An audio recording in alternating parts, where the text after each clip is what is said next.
Henry at Mowers and Blowers. Hey guys, how you doing? It's Henry at Mowers and Blowers. Good morning. It's around 9.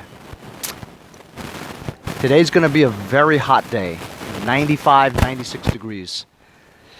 Today's the day this much anticipated episode. At least I have a group of guys who's been bugging me for the past 6 months or so about working on the Jamal à la tête. For those of you who don't know what that means, I named it Jamal à la tête because I have a headache every time I look at it. The reason why I got this was because I traded it with a generator that I couldn't sell. The generator I got from my friend Larry, I got it working and stuff. I listed it for a while, nobody wanted it. So finally I saw this on Craigslist. It has a 20.5 vtwin Kohler command engine. And it runs with starting fluid. So it's going to take a bit to get the engine running, right?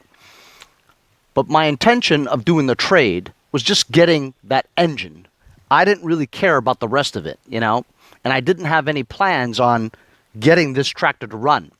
As you know, this is almost the same tractor as my Craftsman GT6000. The Blue Bayou, that thing's mint. Of course, I haven't run it in a couple of years because it's a hauler and it's got a snow plow on it. We haven't had any snow in the past couple of years, so therefore it's been sitting in my garage. The wheels are flat. I did turn it on like last year just to run it. Ran great, you know. So I don't really need one of these tractors. I thought maybe if I got this, it at least comes with a deck, even though I can't put that deck on the Blue Bayou because it doesn't have any hangers. And also the engine modification that I made to it, which is a 16 horsepower Vanguard horizontal engine. It has a bigger pulley on it. And it doesn't have pulleys on both sides, only on the crankshaft side, not the fan side, the flywheel side. So I couldn't get a deck on there to make it work anyway. I mean, I suppose you could, but I don't really want to, you know. That's just for a hauler, snowplow kind of a thing. So I'll look at it because just from looking at it, first of all, the thing's like 1,000 pounds, okay? It's really heavy, hard steel. Which is probably why it's still around after all these years, you know, because the deck is made like a brick, really. I mean, there's surface rust and everything, but there's no rot anywhere other than just the surface rust, you know. But my intention, like I said, was just to get the engine with the trade. So I've got my little jumper pack here, my new one that I got. It has a built-in air compressor. All the tires are down, so I'm going to go and pump up these tires. I believe it freewheels pretty easily.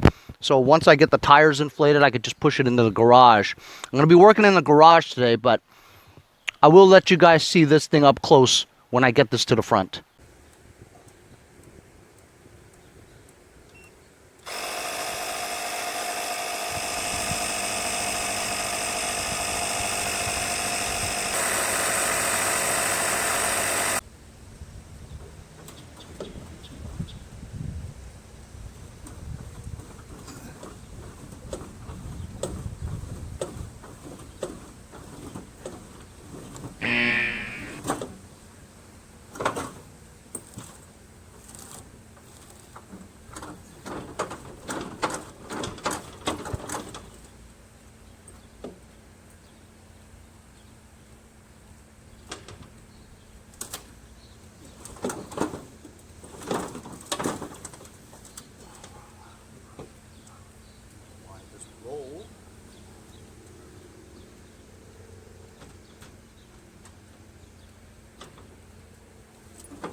Uh-huh.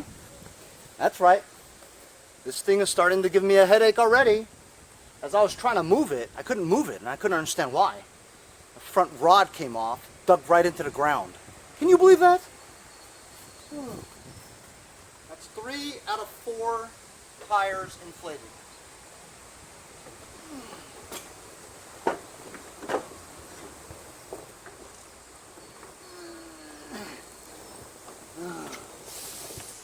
Mal à la tête.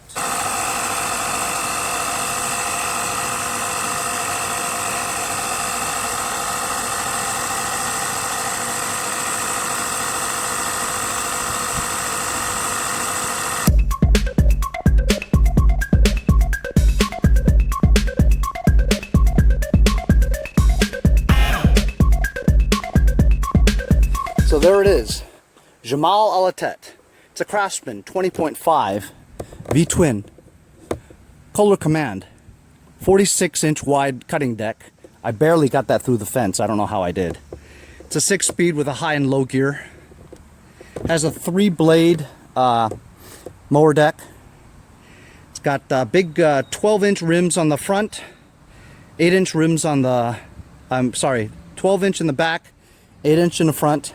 It's got tire chains. It actually kind of holds air. You know, if I put ATF in it, it'll probably hold.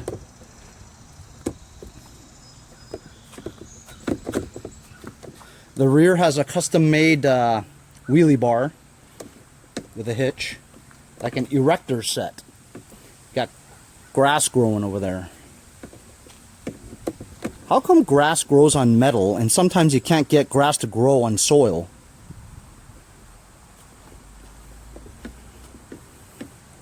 Seat is Dunsky, has no battery. Before I bought this, the owner took carb spray and jumped it, and it turned over, which is why I knew the connecting rods were still attached. At least one of them. There it is. Kohler Command V-twin, no battery. I took the battery out because I needed it as a core exchange. And I do have the covers in the front. It's just been off since I got it. It is very, very hot today. Very, very hot. So I'm not going to be doing this outside. I'm going to be doing this in the garage. This muffler is Dunsky!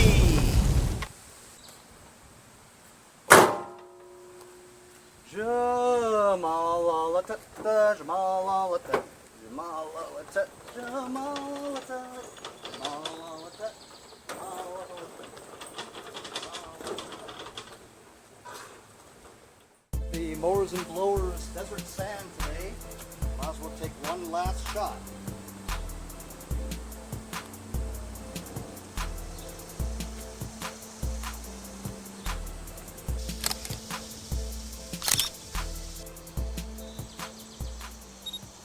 How long do you think it'll be before I walk around here and hit my shin right on that death trap right there? So, common sense. You're not going to be able to figure out what's wrong with this thing unless you can try to crank the engine. Can't crank the engine without a battery. So, that's what we got to do. Got to put a battery so we can test.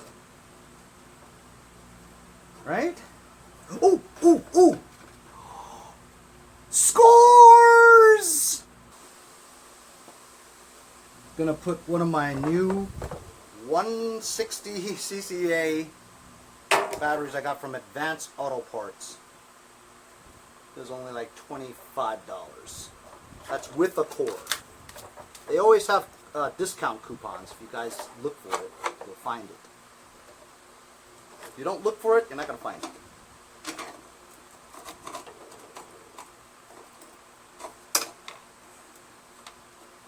I'm not going to put this on right now.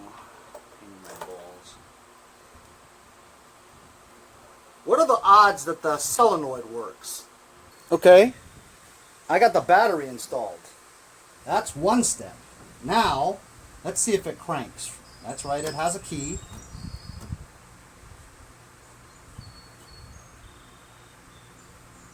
doesn't crank. As a matter of fact, the key only turns to one setting. It doesn't move any more than just one. There's a push button here too. I'm pushing it.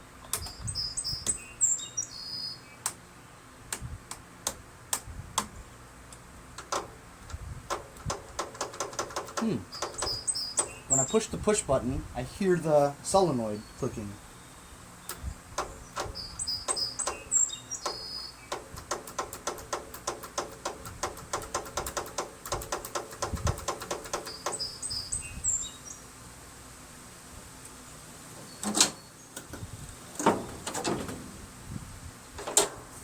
Let me push down on the brake. See if that might be a safety switch. But I heard it clicking, so it's clicking. Don't think there is any safety switches. Okay, so the key is off. I press the button, nothing. When I turn the key, one click, and press the button, it clicks. So you need to turn the key to get power. Then once you have power, the push button clicks the solenoid here. Okay, now that we have power, let me take a wrench and jump it and see if it cranks. So we know that at least the solenoid works and that the starter will work. So let's see if it cranks.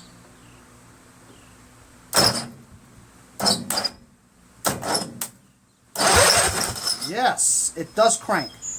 And it's very strong. I could feel the starter. The starter is very strong. Let's check if we have oil. Remember, I always have problems with that. Oh, almost hit my shin on that thing. And it's got plenty of oil. Pretty clear, too. So, I need to figure out whether or not the wiring is right. Because just because it clicks doesn't mean the solenoid's not working. So, I'm tracing the two wires from the push button, okay? There's a white wire and a green wire.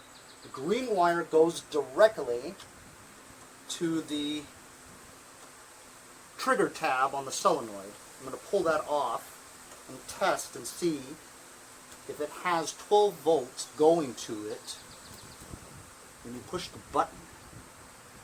So I've got my multimeter here. Stick it there. This one will stick to negative ground right there. We'll press the button and see if 12 volts. How about that? 12.5 volts going straight to the trigger wire. So it is getting 12 volts to the solenoid. So it's not a safety switch issue. I think they've been bypassed already. So I think the solenoid is bad. So I don't know if I have another solenoid because I used up all mine. I found this. It's a 3-post solenoid. There's a reason why I kept it, but then again, I do always just never throw things away. Even though I think it's bad, I just keep it. So this is a 3-post solenoid. The only difference is negative ground has to be onto the frame. So I'll just put this onto the frame, put the green wire onto this trigger wire, put these other two tabs on there. They're 7/16. This is the one going. This one here is the one coming from the battery because it's attached directly to the positive of the battery.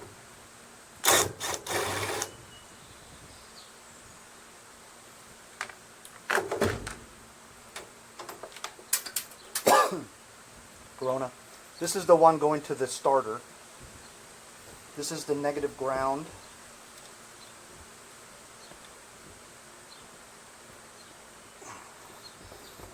Theoretically, what you want to do is you want to put a loop on here, right? And put this onto the bolt. That'll be even a better ground. So I might strip this, turn the wire, loop it, and put it right underneath the mounting point. That's what I should do. Here's the green wire for the trigger.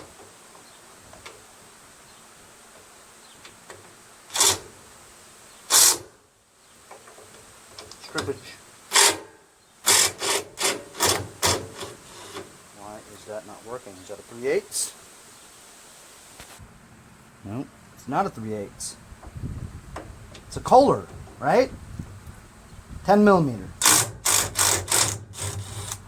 Except for the solenoid bolts, because the solenoid bolts are regular 7/16. Because the frame is a Kohler, well, it's actually Craftsman, but usually all Kohler related stuff is millimeter. So there it is. This is the 4-post solenoid that it came with, or so I think. This is a 3-post solenoid, so 4 posts, right? 1, 2, 3, 4. This is a 3-post. This is the trigger wire for this. This is missing the ground, but the ground is basically just that. You attach this to the machine, the frame, and that's the ground. So I'm going to strip this black wire, this ground wire, make a loop, and then put it along with the frame. That's a good ground.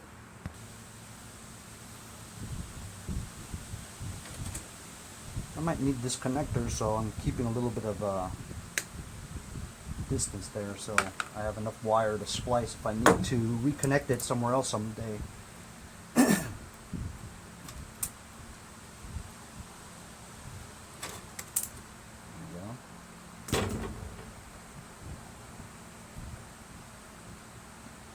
Put a loop or something like that on it, but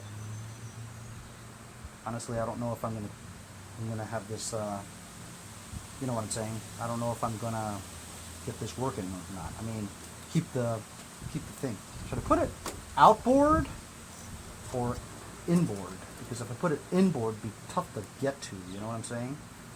Or I'm almost thinking that I should attach these wires on here first before I do that. I think I should do that.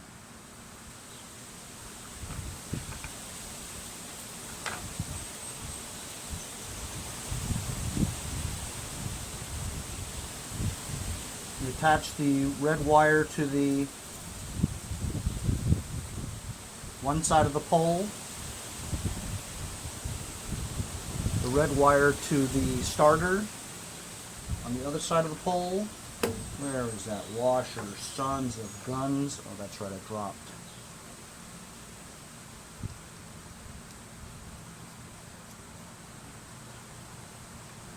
I'm going to tighten these up because if I mount it, it'll be difficult to tighten up.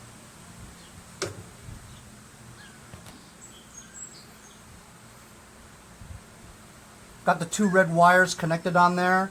I've looped the negative ground wire to the frame. That's very tight, and I believe that's all correct. Now the last thing we do is we connect the green trigger wire from that push button to the trigger tab here on the 3-post solenoid. Now I don't know whether or not it works or not, and of course this tab is busted. See, just when I took it off, it's crimped. So it's not a really good connection. I might have to change the connector. Oh, look, we have this one right here. Just put the green one onto here, right? But let's try it for a second to see if it cranks.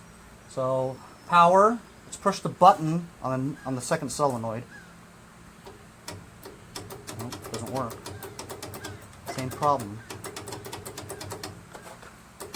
Same problem as before. Sometimes if you tap it. Ooh! See what I'm saying?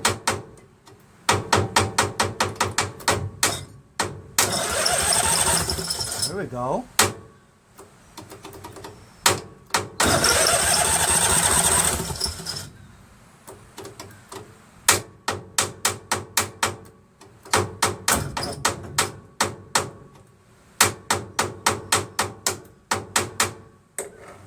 Well, it could be this trigger wire too.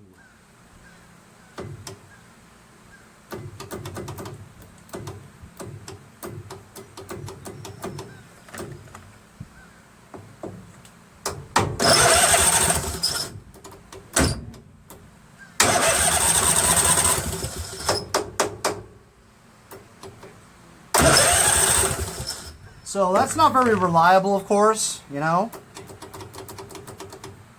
I'm gonna go find another solenoid. Okay, I've got my second solenoid on here. Actually, this is the third, right? And I saved you from all the boring parts of putting it on. I just put it on. It wasn't too hard. Cut the green tab and connected it to the black connector because the green connector isn't a good contact because it's broke. So I don't know if this one works either. Remember, I usually just take parts and just throw it in a bin whether it works or not. Let's try. Get my foot from underneath that mower deck. Power's on. Here we go. Press the button. Yeah! Nice. All right. We are making progress, fellas. Got third solenoid on here, right? And it works with the push button. Engine cranks. It's got oil. So now, well, should I just put gas in it and see, you know? I guess maybe I should try that. Jamal Alatet is definitely not disappointing to its name. Just check the gas tank in the back. It's filled with water. So I just disconnected the hose from the back, the fuel line from the back tank to the fuel pump over here. And what I did was I have this old Dayton gas tank from a Dayton tractor. I stripped it off of a tractor on the side of the street. It was along with that Toro 1238 that I picked up, the one that Larry passed up in Northport here. I saw it was sitting there, so I took the gas tank. I have it listed on eBay, but nobody's wanted to buy it. So I've got the gas tank just sitting here like that. Goes straight to the fuel pump, right? I'm hoping that there's not a lot of water in there, or it's at least evaporated, you know? So I'm just gonna crank it and see if it starts. Alright, here we go. Let's see. I'm gonna crank it a bit, and obviously it's gonna take a while because you need the pulse of the engine to pull enough gas from here to the fuel pump. If it doesn't work for a while, I'm going to disconnect the fuel line from the fuel pump and take the line directly to the carburetor. Carburetor might have water in it too, man. And the choke is seized, so I can't even choke this. Damn. See what I mean, fellas? See? You see? Alright, here we go. Alright, now it doesn't start.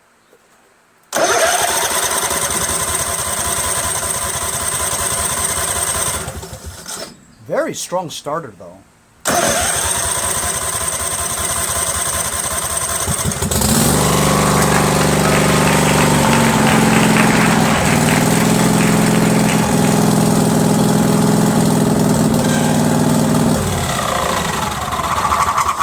Holy cow. How about that?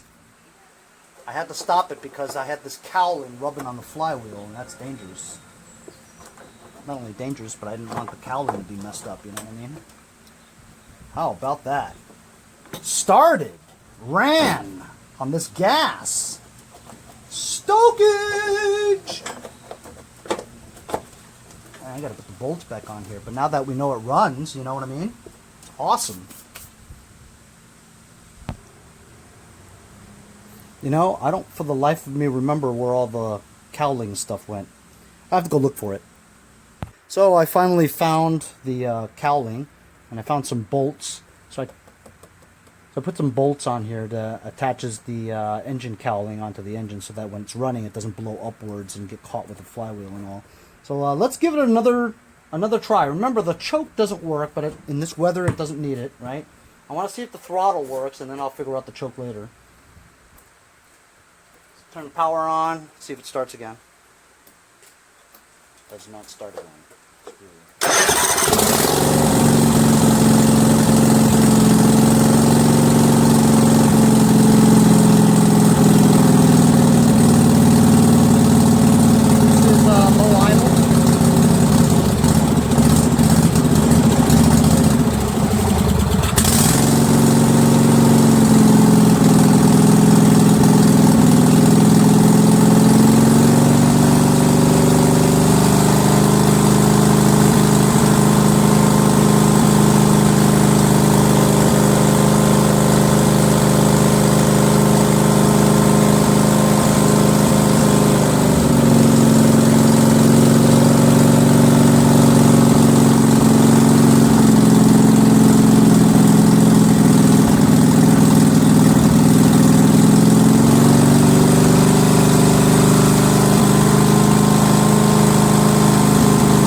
I gotta find out if it's running on both cylinders. So I just did the water bottle spray test. I sprayed the pipe on the left and sprayed the pipe coming out of the spark plug hole on the right, and they both sizzled. So both cylinders are running, but it seems a little, you know, it runs, but it doesn't run super smooth. And it kind of wants to die at low throttle, you know? But how about it, huh? How about it running like that? Didn't take us too much to get it to run. However, the gas tank is, of course, full of water, right? And I'm really surprised that the fuel pump and the carburetor isn't filled with water. You know, because it runs on its own, you know, with the gas. And the fuel pump works because even though this is gravity fed, right, it's still sucking gas from the tank, you know, in there, because there's diaphragms in the fuel pump, you know. So being gravity fed doesn't make any difference because it's actually sucking fuel from the gas tank. So we know okay, so now let's get this straight. So the ignition switch works, the push button start works, the solenoid now works, the gas tank is flowing fuel, the fuel pump does work, the carburetor works, the engine works, and both cylinders run. That's a lot to figure out already. So we're in really good shape so far. I'm kind of scared to see if this runs forward and backwards.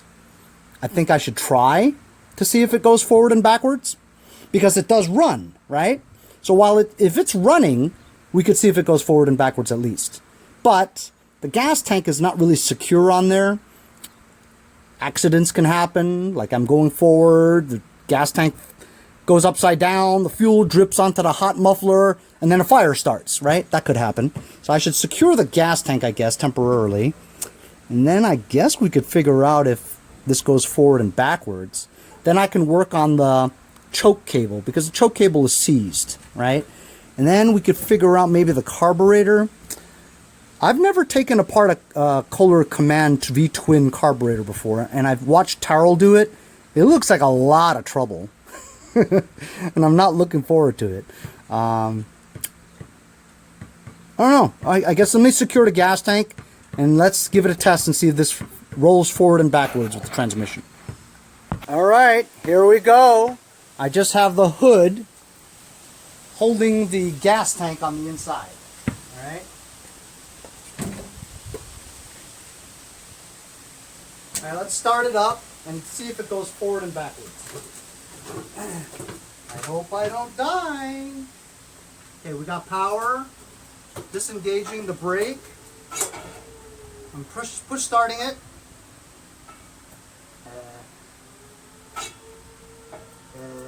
Aha.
So how about that, guys? How about it?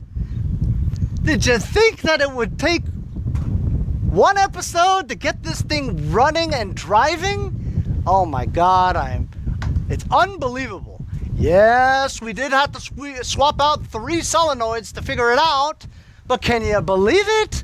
All we did was just add a gravity-fed fuel tank, because that other fuel tank back there, it's flooded with water. I gotta try to, I mean, if I was gonna keep the tractor, you know, and fix it, I'd have to take the rear gas tank out and blow it out somehow, you know what I mean?